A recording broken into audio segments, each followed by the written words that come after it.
The first thing Alistair thought about was the money.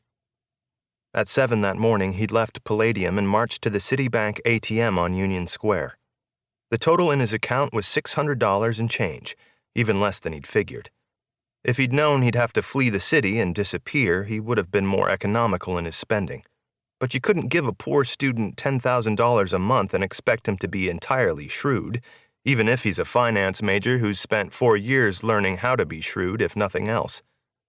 It seemed appropriate, in light of this, that he wouldn't even get his degree. When he'd returned to his dorm, cash in his back pocket, he'd stood dumbly in his room, wondering if he could overdraw his checking account.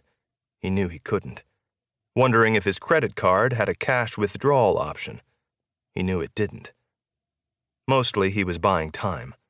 Another thing he couldn't afford, until he had no choice but to accept the obvious.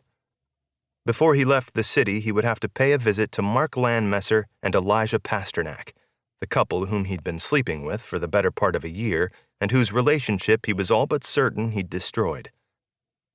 The night before, after cutting his ties with Nikolai and accepting his final payment from him, Alistair had met up with the couple, hoping to mark the end of his dark days with mind-voiding carnality. Mark and Elijah knew little about Alistair's job, but Elijah had proposed going out to honor the occasion.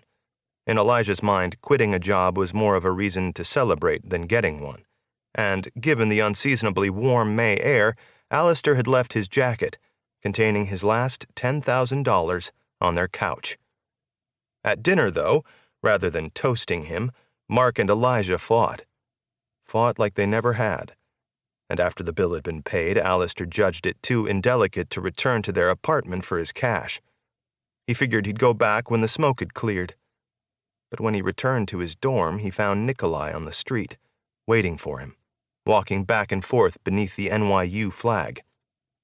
He told Alistair that the groundskeeper was dead, that they were surely next, and that they needed to vanish immediately. "Keep it on," Nikolai said, referring to Alistair's burner. "I will find you soon. I will come up with a plan. Oh, my friend." "Where am I supposed to go?" Alistair said. "You ask me," Nikolai said. "What do I know? This is your country, your crazy fucking country." Before Alistair could think to ask him for anything, Nikolai turned and walked off down the street. He still hadn't decided where he'd go. Their boss, Herve, had extended his operation far and wide, and he had people everywhere. Alistair's plan was to get on a Greyhound to California and get off at whatever place seemed halfway suitable for lying low. But no matter where he got off, he would need, he was sure, more than $600 in change. He paced his tiny bedroom in Palladium, 5 floors above 14th Street. He checked the time. 8:30. Too soon. He needed to head off any nosiness about his sudden departure, and if he called the men too early and asked after his jacket with undue desperation, they would certainly nose. Plus, having worked barely a day in their lives, Mark and Elijah tended to sleep late.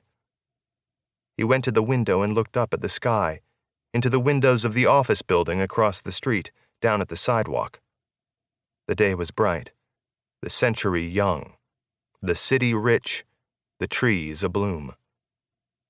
From below came the familiar, indecipherable din of cars, cyclists, buses, workers careering their way east and west, each trailed or preceded by a morning-long shadow, each figure appearing from Alistair's vantage happy, unguilty, free.